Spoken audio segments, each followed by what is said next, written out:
What is minimalist living? Right here's how to beginning dealing with much less, according to specialists.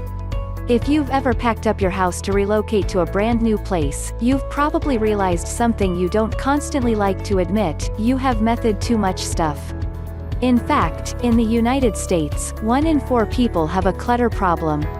With so many products weighing us down in our day-to-day life, it's no surprise that a person of the largest fads in house decoration these days is not simply a layout style, yet an entire lifestyle modification, a growing activity called minimalism, or minimal living. What it's really like to be a minimalist.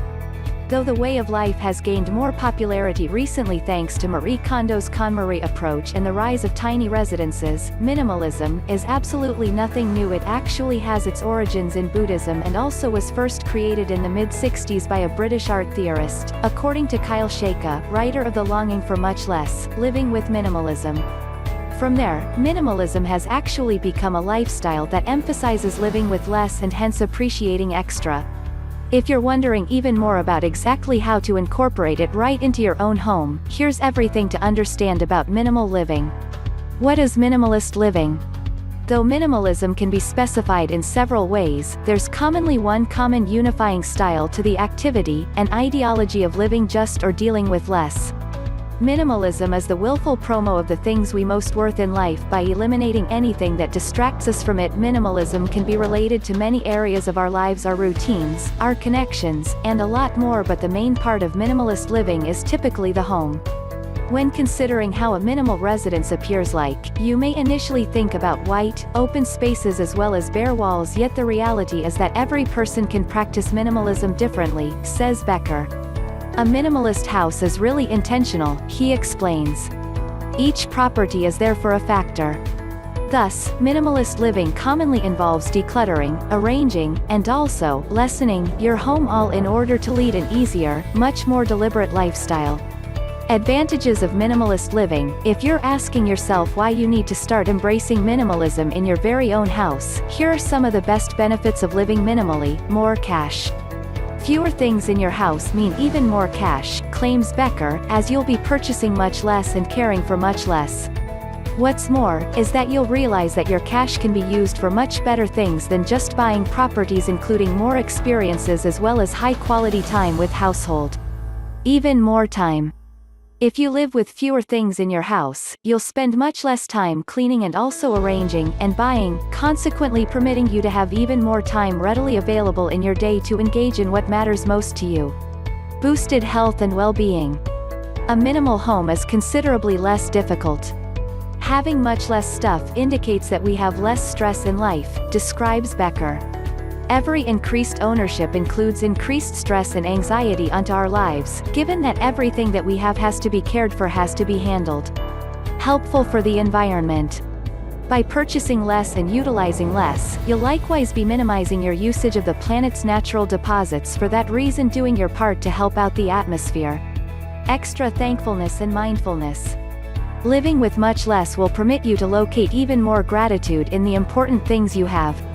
In a physical space, minimalism allows you to appreciate a couple of things in a much deeper way than having great deals of messy stuff, says Sheikha. It has a whole lot alike with mindfulness because it urges you to consider what you consist of or do not consist of in your life. Tips for minimalist living. If you prepare to gain all the wonderful advantages of this easy and also deliberate lifestyle, here's how to create a minimalist home and start living more minimally. 1. Focus on one room at a time. Oftentimes, the hardest part about minimizing your home is knowing where to start. One thing that's clear, though, is that it's overwhelming to try to tackle an entire house at once, which is why you should focus on one room at a time. Direct your time and energy into the easiest room first, then use that as inspiration for the others as you go through the rest of your house. And if you're having trouble with figuring out the best plan for your home, Becker recommends his app Clutter Free, which can help you by creating a personalized, step-by-step roadmap for decluttering. 2. Start with the visible areas first. Once you've chosen a room to focus on, a good approach is to start with the visible areas first, so things like shelves, furniture, and things on the floor, before moving on to the hidden areas in the room, like organizing your drawers, cabinets, and the closet. This way, you'll be able to actually see your progress as you go along, says Becker, which can help immensely when you feel overwhelmed with the number of items you have to go through. 3. Declutter by keeping only the essentials. When it's time to actually start decluttering, a good rule of thumb is to keep only the items that are truly essential and meaningful to you. Advises Becker, move through your home, easiest to hardest, touching each item and deciding, is this something that is bringing value to my life? Is this something that is helping me create the home that I want? Or is it actually distracting from it? Advertisement, continue reading below. If you're still having trouble deciding to keep or toss something, Becker recommends 4 specific questions to ask yourself about the particular item. 1. Do I need it? 2. Do I use it? 3. What would I use if I didn't have it? 4. Why do I have it? 4. Limit your decorations to meaningful items. When it comes to home decor, it's easy to want to adorn your house with various beautiful items you got on sale or spotted at your local home goods store, but if you want to commit to a minimalist home, it's best to limit your decorations to ones that hold special value or meaning, says Becker. The problem is that people over the years tend to collect decorations that don't hold any specific meaning to them, he says. As a result of this, Becker encourages people to own fewer decorations by keeping only the ones that are the most meaningful to them, like family photos and special heirlooms which can tell your story better to your family as well as to any visitors of your home. When we own fewer decorations, we bring greater attention and value to the ones that mean the most to us, he explains. 5. Tidy up regularly. It's one thing to effectively transform your home to a minimalist one, but it's another to keep it that way for good. Your home is a space that's continuously being lived in, so it's inevitable that things will start to get messy after a while. That's why it's important to have good cleaning habits going forward, says Becker. It's about tidying up the spaces that you have, and knowing that some spaces need daily attention, some spaces need weekly attention, and some spaces need seasonal attention, he says. 6. Resist the temptation to buy more. It can be especially hard to buy fewer things in an age of constant and pervasive advertising, which is why Becker advises turning down advertisements as much as you can, whether that means unsubscribing from emails, watching less television, or throwing away junk mail.